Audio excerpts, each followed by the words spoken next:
श्रुति की शादी धवल से हफ्ता भर पहले ही हुई थी। श्रुति कपूर खानदान की इकलौती बहू थी, इसलिए उसके आने से घर में उसकी सास सुजाता, ससुर जगदीश और छोटी ननद पारुल बड़े खुश थे।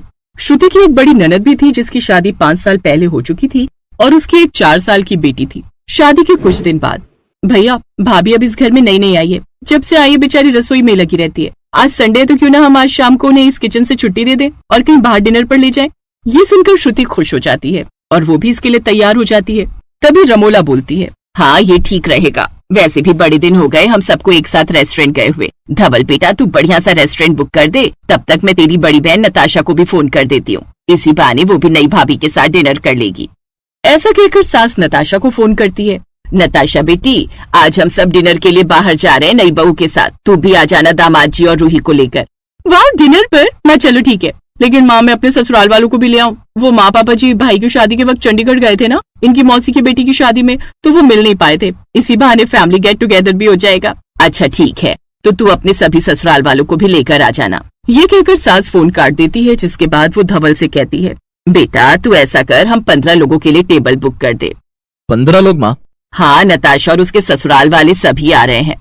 ठीक है माँ, मैं हम सबके लिए मीरा रोड पर बना नया रेस्टोरेंट बुक कर देता हूँ। फिर सभी शाम को तैयार होकर उस रेस्टोरेंट पहुंच जाते हैं जहां नताशा अपने पति, बेटी, सास ससुर के साथ आती है। फिर पहले सभी अलग अलग स्नैक्स ऑर्डर करते हैं, जिसके बाद सभी डिनर करते हैं और डिनर के बाद बारी आती है मीठे की। मैं तो रसमलाई खाऊंगी और मैं गुलाब जामुन, और मेरे लिए धवल तू जलेबी मंगवा दे। इस तरह करते करते सभी अपनी फरमाइश बता देते हैं और जब धवल के पास बिल आता है तो वो होता है पूरे 22,000 का। अरे बाप रे, इस महीने की आधी तनख्वाह तो डिनर में चली गई। नताशा के घर वाले नई बहू को गिफ्ट और आशीर्वाद देकर वहाँ से चले जाते हैं। इतने सब लोगों को डिनर पर यूं बुला लेना नई बहू को अजीब तो लगता है, लेकिन वो कुछ कहती नहीं। फिर घर आकर अपने कमरे में, वैसे धवल बेकार में इतना खर्चा हो गया, अगर हम 5 ही डिनर पर जाते तो शायद इतना बिल नहीं आता। कोई बात नहीं श्रुति, एक ही बार की तो बात है, इसी बहाने सबने साथ में डिनर तो एंजॉय किया। श्रुति चुप हो जाती है। दरअसल रमोला अक्सर ही ऐसा करती, जब उन लोगों को कहीं जाना होता तो वो अपने रिश्तेदारों को भी फोन करके बुला लेती। ऐसे ही एक रोज रमोला की एक सहेली वाटर पार्क का वीडियो सोशल मीडिया पर डालती है, जिसे देख रमोला अपनी बहू से कहती है, श्रुति देखो मेरी सहेली सरला ने ये रील डाली है, अपने शहर में कोई वाटर पार्क खुला है, वहाँ गई थी ये। वैसे गर्मी में वाटर पार्क जाने का भी अलग ही मजा है, क्यों ना हम सब भी साथ में चलते हैं वाटर पार्क, इसी बहाने पिकनिक भी हो जाएगी। Water park? हाँ वहाँ तो मैं कभी नहीं गई। वही न्यूज़पेपर पढ़ रहे धवल से दोनों सास बहू ये बात कहती हैं। अच्छा ठीक है, हम सब सैटरडे को प्लान करते हैं। अरे वाह, 1 मिनट रुक बेटा। तभी सास अपने भाई भाभी को फोन करती है, हेलो भैया हम सब इस सैटरडे वाटर पार्क जा रहे हैं, सुना है वाटर पार्क के साथ झूले भी हैं वहाँ पर, और तो और वो तेरे घर के पास ही कहीं खुला है। हाँ दीदी, अभी तक हम भी वहाँ नहीं गए। अरे तो कोई बात नहीं, हम सब जा रहे हैं ना, तो तू और भाभी भी तैयार रहना और दोनों बच्चों को भी बोल देना। और सुन, टिकट बुक करने की कोई जरूरत नहीं है, अपना धवल है ना हमारी बुक कर रहा है वो, तो तुम सबकी भी कर देगा। अच्छा ठीक है, अब मैं फोन रखती हूँ, वाटर पार्क जाने के लिए तैयारी भी तो करनी है। ये कहकर रमोला फोन काट देती है, लेकिन श्रुति और धवल ये सब सुनकर एक दूसरे की शक्ल देखने लगते हैं। धवल बेटा तू हम सबके साथ साथ अपने मामा मामी और उनके बच्चों की भी टिकट करवा ले। लेकिन माँ इन सब में कितना खर्चा हो जाएगा, आप जानती भी हो एक जन की टिकट पूरे 1,500 की है, और वैसे भी शादी में कम खर्च हुआ है क्या, और अब ये खर्चे। हम सब चले तो ठीक है, लेकिन औरों को भी साथ में लेकर जाना खर्चा काफी बढ़ जाता है। अरे तो क्या हो गया, अब क्या खर्चों के चक्कर में अपनी रिश्तेदारी छोड़ दें हम? रिश्तेदारों के साथ मिलजुल कर नहीं रहेंगे तो मिलजुल कैसे बढ़ेगा? लेकिन माँ जी जब हम अफोर्ड नहीं कर सकते तो क्या जरूरत है बाकी सबको लेकर जाने की, हम 5 ही चलते हैं ना। चुप कर तू, अच्छे से जानती हूँ मैं तूने मेरे बेटे के कान भरे होंगे, और रही पैसों की बात तो तू अपने पापा से फोन करके मंगवा ले, वैसे भी कौन सी ज्यादा रकम है, इतना तो वो कर ही सकते हैं। ये सब सुनकर श्रुति हैरान रह जाती है, लेकिन फिर दबी हुई आवाज में हाँ कह देती है और अपने पिता से फोन कर 20,000 अपने अकाउंट में ट्रांसफर करवा लेती है। जिसके बाद वो सभी वाटर पार्क में पिकनिक मनाने चले जाते हैं। अरे वाह, इस खुले आसमान में नहाने का मजा ही कुछ और है। याद है छोटे हम कैसे बचपन में गांव की नदियों में ऐसी डुबकी लगाते थे। हाँ दीदी, और कई बार तो तुम बहते हुए आगे निकल जाती थी और फिर हमें पकड़ कर लाना पड़ता था। हाँ अच्छे से याद है। दीदी मैं तो कहती हूँ 2-4 डुबकी और लगा लेते हैं, अब इतने पैसे लिए इन्होंने तो सारा मैल यही निकाल कर जाते हैं। श्रुति को अपनी सास की आदत इन 6 महीनों में अच्छे से समझ आ गई थी कि वो जहाँ भी जाती अपने रिश्तेदारों को साथ लेकर जाती। एक रोज श्रुति सब्जी लेने बाजार जाती है, जहाँ उसे उसकी पुरानी सहेली अनुप्रिया मिलती है। कैसी है तू श्रुति, कितने दिनों बाद देख रही हूँ तुझे। मैं ठीक हूँ, लेकिन तू कहाँ गायब थी? इतने दिनों से फोन पिक नहीं कर रही थी मेरा। अरे यार, तेरे जीजू है ना, उन्हें घूमने फिरने का बड़ा शौक है। तो पहले लेकर गए वो मुझे सुखना लेक दिखाने चंडीगढ़, और उसके बाद हिमाचल की ठंडी ठंडी वादियों में, यानी कि शिमला। सच में यार मजा आ गया। वैसे तू भी होकर आना शिमला या मनाली, इतनी गर्मी है यहाँ। क्या खाक जाऊं यार हिल स्टेशन। मेरी सास है ना, वो ट्रिप का नाम सुनते ही अपने सब रिश्तेदारों को पहले ही बुला लेंगी। क्या मतलब? फिर वो उसे सारी बात बताती है। देख श्रुति, अब अपनी समस्या का समाधान तुझे खुद ही ढूंढना होगा। टिट फॉर टैट की नीति अपना कर, समझी?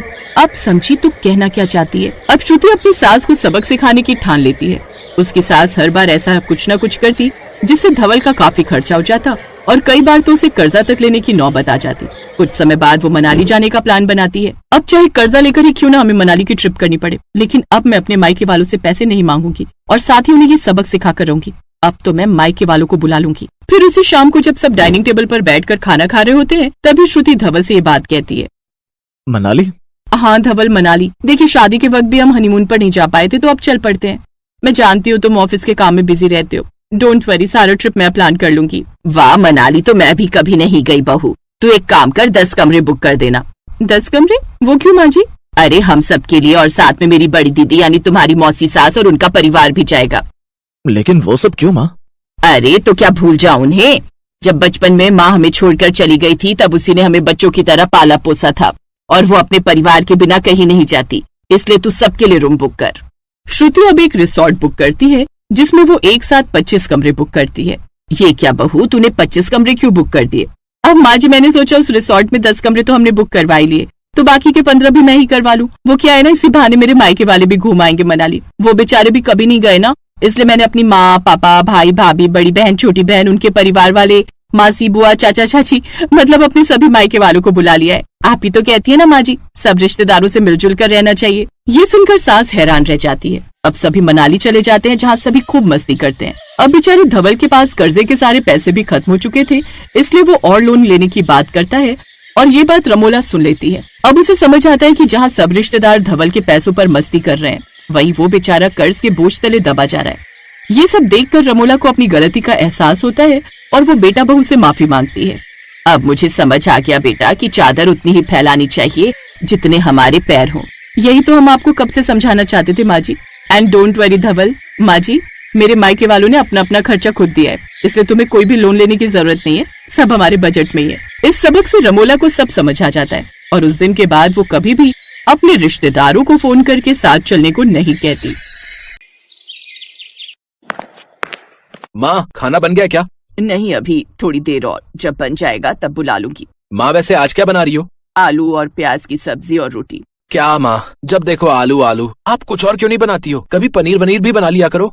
आहा, जानता है पनीर कितना महंगा आता है। चुपचाप आलू खा, सबसे सस्ता आलू ही है इस टाइम। अरे माँ, पर कभी कभार तो कुछ और बना लिया करो ना। अरे बेटा, 2 पैसे जोड़ना सीख, आगे काम आएंगे। ललिता की बात सुनकर उसका बेटा राम वहाँ से गुस्से में निकल जाता है। ये कहानी एक ऐसे परिवार की है जो बहुत ही लालची और भुक्खड़ था। ललिता और उसका पति लच्छू राम आला दर्जे के लालची थे। अच्छे खासे पैसे होने के बावजूद वो बड़ी कंजूसी करते थे, और इस बात से उनका बेटा राम बहुत चिढ़ता था। लेकिन माँ बाप के सामने उसकी एक न चलती थी। फिर एक दिन, माँ बहुत तेज भूख लगी है, कुछ खाने को दो ना।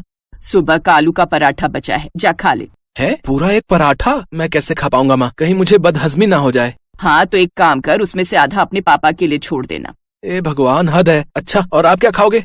अरे मेरी चिंता मत कर, शाम को शादी में जाना है तो हम तो वहीं ढंग से खाएंगे। पर शादी तो रात की है ना माँ। हाँ तो क्या हुआ, अगर अभी पेट खाली रहेगा तभी रात में सारे व्यंजन बढ़िया से खा पाएंगे ना बेटा। आप और मम्मी ना दोनों महान हो कसम से। हाँ बेटा, ये बात हम जानते हैं, पर देखो हमने कभी इस बात का घमंड नहीं किया। बड़े होकर तुम्हें भी ऐसा ही करना होगा, ठीक है? हाँ हाँ बिल्कुल पापा। लच्छूराम और ललिता ने उस दिन कुछ नहीं खाया, और रात में शादी में उन दोनों ने गले तक भरकर खाना ठूसा। ये देखकर राम को बहुत शर्मिंदगी हो रही थी, लेकिन वो जानता था कि वो अपने माता पिता के स्वभाव को नहीं बदल सकता था। ऐसे ही वक्त गुजरता चला गया। अब राम बड़ा हो गया था। वो रश्मि नाम की एक लड़की से प्यार करने लगा, लेकिन समस्या ये थी कि रश्मि एक गरीब घर की लड़की थी। रश्मि सुनो, कॉफी पीने चलें? हाँ चलते हैं ना, वैसे भी बहुत दिन हो गए, तुमने मुझे कॉफी नहीं पिलाई। तो चलो फिर, आज मैं तुम्हें ABCD में कॉफी पिलाता हूँ। अरे वाह, चलो ना, मुझे भी टेस्ट करनी है कि ABCD की कॉफी कैसी होती है। राम रश्मि को लेकर मशहूर कॉफी शॉप ABCD गया। वो दोनों एक दूसरे का हाथ पकड़कर बातें कर रहे थे। तभी राम ने शॉप के बाहर देखा जहाँ उसके पापा और मम्मी कंधों पर बड़े बड़े थैले टांग कर चल रहे थे। पापा मम्मी यहाँ क्या कर रहे हैं? हे भगवान, अगर इन्होंने मुझे यहाँ बैठे देख लिया तो मेरी खैर नहीं। क्या करूँ अब, कहाँ जाऊँ? अपने पापा और मम्मी को देखकर राम वहीं टेबल के नीचे कुछ ढूंढने का बहाना करके छुप गया। उधर रश्मि ने ललिता और लच्छू राम को पहचान लिया। राम देखो तुम्हारे मम्मी पापा, देखो ना, ऊपर आओ। रश्मि, उन्हें देखकर मैं नीचे छिपाऊं? अगर उन्होंने मुझे इतनी महंगी कॉफी शॉप में देख लिया ना तो मेरी खैर नहीं। क्यों ऐसा क्यों कह रहे हो? उन्हें भी बुला लो ना, देखो बाहर कितनी धूप हो रही है। अरे देवी, अगर वो यहाँ आ गए ना तो आज ही मेरा वध कर देंगे। तुम चुपचाप बैठी रहो। ललिता और लच्छू राम के जाने के बाद राम टेबल के नीचे से बाहर आया और फिर उसने रश्मि को सारी बात बताई। ये सुनकर रश्मि टेंशन में आ गई। क्या हुआ रश्मि, क्या सोचने लगी? मैं सोच रही हूँ कि अगर आंटी और अंकल इतने लालची और कंजूस हैं, तो फिर वो तुम्हारी शादी मुझसे कैसे कराएंगे? यही तो मैं भी दिन रात सोचता रहता हूँ, पर तुम चिंता मत करो, शादी तो मैं तुम्हीं से करूंगा। राम ने ललिता और लच्छू राम से रश्मि के बारे में बात की, लेकिन जैसे ही उन दोनों को पता चला कि रश्मि गरीब घर से है, उन्होंने शादी से इनकार कर दिया। लेकिन राम भी अपनी धुन का पक्का निकला। वो रश्मि से बहुत प्यार करता था, इसलिए उसने रश्मि से कोर्ट मैरिज कर ली। शादी के बाद राम रश्मि को लेकर अपने घर पहुंचा। पापा मम्मी, मुझे माफ कर दो, मैं रश्मि के बिना नहीं रह पाता। हमें माफ कर दीजिए पापा मम्मी, प्लीज। चलो ये भी ठीक ही हुआ, हम तुम्हारी शादी कराते उसमें बहुत खर्चा हो जाता। अपने ससुर की बात सुनकर रश्मि हैरान रह गई। उसे आज एहसास हुआ था कि उसके सास ससुर कितने आला दर्जे के कंजूस थे। ललिता और लच्छू राम ने रश्मि को अपना तो लिया था, लेकिन उन दोनों के मन में दहेज न मिल पाने का बहुत मलाल था। इसीलिए ललिता और लच्छू राम रश्मि को नीचा दिखाने की कोशिश करते रहते। फिर एक दिन, रश्मि ये लो, आज खाने में पुलाव बना लो। बाप रे, मटर तो कितनी महंगी हो गई है, पता नहीं तुम्हारे घर में पुलाव बनता होगा भी या नहीं। वैसे एक बात कहूँ, तुम्हारे तो भाग खुल गए इस घर में शादी करके। ललिता की ये बात सुनकर रश्मि और राम दोनों को बहुत बुरा लगा, लेकिन वो दोनों उस वक्त खून का घूंट पीकर रह गए। रश्मि को लगा था कि धीरे धीरे ललिता सुधर जाएगी, लेकिन ललिता के दिमाग में तो कुछ और ही पक रहा था। अगले दिन, अरे राम बेटा, एक बात करनी थी तुमसे। हाँ माँ, कहो ना। वो जो शिव टूर और ट्रेवल्स वाले हैं ना बाजार में, हाँ, उन्होंने कोई ऑफर निकाला है। वो तीर्थ यात्रा पर नेपाल ले जा रहे हैं। पैसे भी ठीक है, तो तेरे पापा और मैं सोच रहे थे कि हम लोग भगवान के दर्शन कराएं। अब अच्छी बात है ना माँ, आपने अच्छा सोचा है, पर माँ अभी कुछ दिन रुक जाओ, मेरी तनख्वाह आ जाने दो, फिर आप दोनों चले जाना। अरे तब तक तो उनका ऑफर खत्म हो जाएगा। माँ अभी तो मेरे पास इतने पैसे नहीं है। अरे तू एक काम करना, रश्मि के पापा से उधार मांग ले, दोनों घर एक ही तो हैं। ठीक कह रही हूँ ना मैं? राम ने दुखी मन से हाँ कर दी, लेकिन वो समझ गया था कि ललिता अब क्या खेल रही थी। उधर किसी तरह से रश्मि के पापा ने पैसे इकट्ठे करके राम को दे दिए, लेकिन अभी तो ललिता का खेल शुरू हुआ था। नेपाल से वापस लौटने के बाद ललिता किसी न किसी बहाने से रश्मि के पापा के सामने पैसों की मांग रखने लगी। अरे तो क्या हुआ, दोनों घर एक ही तो है ना? जी मम्मी जी, आप ठीक कह रही हैं।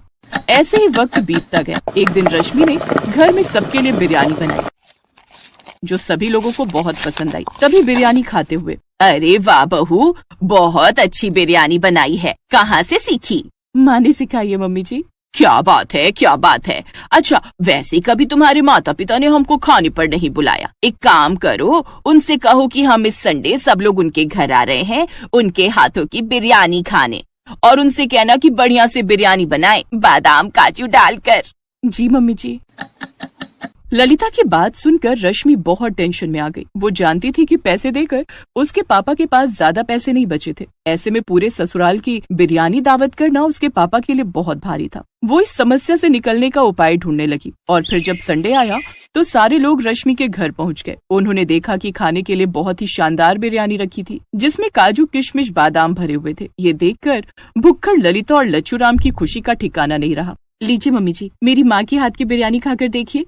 हाँ हाँ, क्यों नहीं, समधन जी ने इतनी अच्छी बिरयानी बनाई है तो फिर तो हम पेट भर कर खाएंगे। लच्छू राम और ललिता बिरयानी पर टूट पड़े। उन्होंने पेट भरकर बिरयानी खाई, लेकिन फिर भी काफी सारी बिरयानी बच गई। एक काम करते हैं मम्मी जी, बची हुई बिरयानी साथ ले चलते हैं, घर में आराम से खाएंगे। हाँ हाँ, बढ़िया आइडिया है, ले चलो। राम ये सब देखकर बहुत दुखी था, लेकिन रश्मि के चेहरे पर कोई चिंता नहीं थी। अगले दिन रसोई में ललिता जोर से चीखी, रश्मि, ओ रश्मि, ये सारे बासमती चावल कहाँ गए? और काजू बादाम भी दिखाई नहीं दे रहे। हाँ, हाँ, वो सब तो कल मैं अपने साथ ले गई थी मम्मी जी। उन्हीं चावलों और ड्राई फ्रूट से तो माँ ने बिरयानी बनाई थी। वो क्या है ना, उनके पास पैसे नहीं थे तो मैं सब कुछ यहाँ से ले गई थी। और वैसे भी दोनों घर तो एक ही है ना मम्मी जी। इस बार ललिता को मुंह तोड़ जवाब मिला था और कहने के लिए उसके पास कुछ नहीं था। और रसोई के दरवाजे पर खड़ा राम अपनी बीवी की समझदारी पर